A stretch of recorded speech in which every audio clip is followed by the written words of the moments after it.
আমরা এখানে যারা এসেছি, আমি প্রথম যারা বক্তব্য এখানে যে কজন বক্তব্য রেখেছে তাদের এই বলিষ্ঠ বক্তব্যের জন্য আমি তাদের আন্তরিক অভিনন্দন জানাচ্ছি। এবং তারা যে একটা সৎ স্বচ্ছ রাজনীতি গড়ার, সৎ স্বচ্ছ সমাজ গড়ার লক্ষ্য নিয়ে এখানে এসেছে।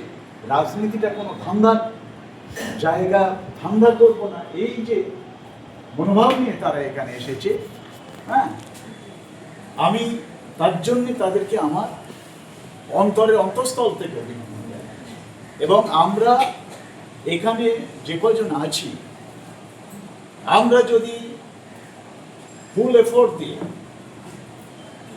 একদম নিষ্ঠার সঙ্গে আমরা কাজ করি, আমরা কিন্তু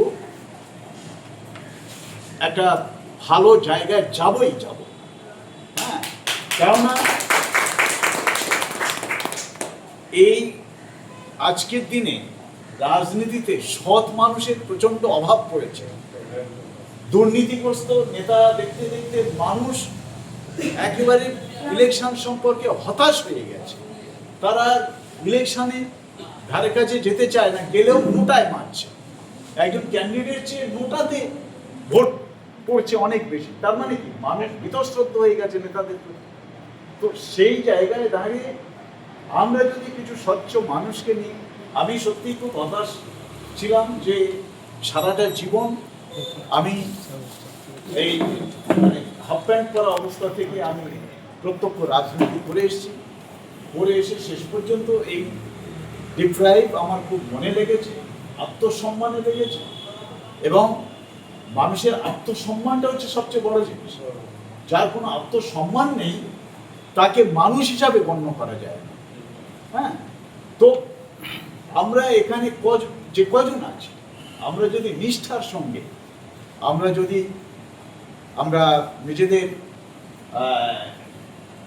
যদি নিয়োগ করি এবং প্রত্যেকে একাত্মতা বোধ নিয়ে, ভ্রাতৃত্ব বোধ নিয়ে, এখানে কেউ বড় কেউ ছোট না, we are all in the same boat brother. হ্যাঁ, আমরা সবাই সমান এখানে। সেইভাবেই প্রত্যেকটা রাজনীতিতে দলের গণতন্ত্রের প্রচণ্ড অভাব।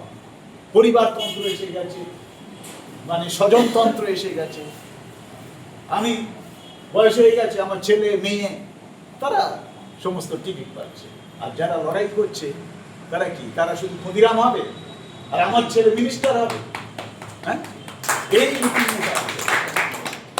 আমার পাশের বাড়ির ছেলেটা ক্ষুদিরাম হবে, আর যারা মন্ত্রী, নেতা, শান্তি তাদের ছেলেগুলো মিনিস্টার হবে, এমএলএ, এমপি হবে। তো এই নীতি নিয়ে সমস্ত দল চলেছে। সেই জায়গায় যদি আমরা রাজনীতিতে একটা নতুন সংস্কৃতি আমরা প্রতিষ্ঠা করতে পারি, তাহলে মানুষ কিন্তু সেটা চাচ্ছে এবং অধিকাংশ মানুষ সেটা চাচ্ছে। তো সেই জায়গায় আমরা যাব। আপনারা এখানে আমাদের হতাশ হওয়ার কিচ্ছু নেই। হ্যাঁ, আমি দুটো উদাহরণ বলবো। হযরত মুহাম্মদ প্রথম দীক্ষা দিয়েছিলেন তার স্ত্রী খাদিজাকে। হ্যাঁ, সেই ইসলাম ধর্ম সারা বিশ্ব ছেয়ে গেল। আর গৌতম বুদ্ধ প্রথম 5 জন শিষ্যকে দীক্ষা দিয়েছিলেন এবং সেই বৌদ্ধ ধর্ম বিশ্ব ধর্মে রূপান্তরিত হলো। 5 জন, মাত্র 5 জন শিষ্য, তারা প্রচার করে গৌতম বুদ্ধের ধর্মটাকে এস্টাবলিশ করে সেই ধর্ম বিশ্ব ধর্মে রূপান্তরিত হলো।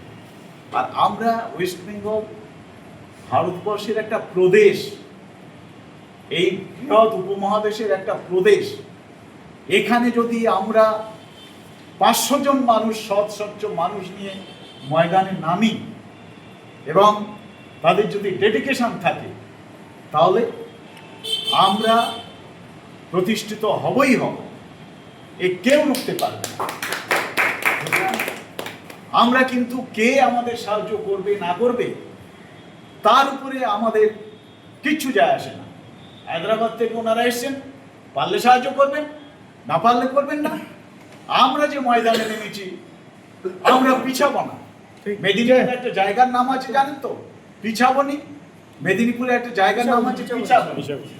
পিছাবনি রামনগরের কাছে, রামনগরের কাছে।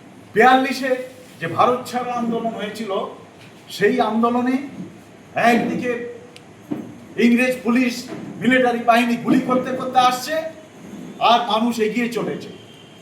ওরা মেদিনীপুরের ভাষায় বলেছিল, যা হয় হোক পিছাবনি।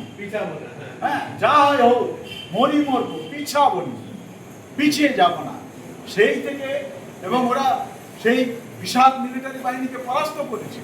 আপনারা জানেন তমলুকপুর তখন কিভাবে মাতঙ্গিনী হাজরা এরা লড়াই করেছে। বাংলা তো লড়াইয়ের জায়গা, আমরা সেই জায়গারই মানুষ, আমরা লড়াই করব, লড়াই করতে জানি, লড়াই করব।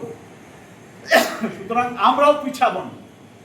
সেই পিছাবনি কথাটা থেকে ওই জায়গাটার নাম হয়ে গেল পিছাবনি। এখনো সেই নাম চলছে, পিছাবনি। দেশ স্বাধীনের অনেক ঐতিহাসিক নাম আছে যেগুলো হ্যাঁ। তার নামে যাক, আমি বলছি 1 ঘন্টা আমি সময় শেষ হয়ে এসেছে, 5টায় শেষ হবে। দেখবেন পথে নামলে একটা ওই গান আছে, পথে এবার নামো সাথী, পথেই হবে পাচ্ছে না। দেখবেন পথে নামলে সাথী আমাদের ঠিক জুটে যাবে এবং মানুষ এগিয়ে আসবে। মানুষকে আমরা সৎ স্বচ্ছ একটা সমাজ ব্যবস্থা প্রতিষ্ঠার স্বপ্ন দেখিয়ে সৎ স্বচ্ছ মানুষদের নিয়ে আমরা রাজনীতির ময়দানে নামবো এবং আগামী দিন আমরা এই রাজনীতির ময়দান দখল করব, এই প্রতিজ্ঞা আজ আমরা এখান থেকে নেব। সবাইকে আমার আন্তরিক অভিনন্দন।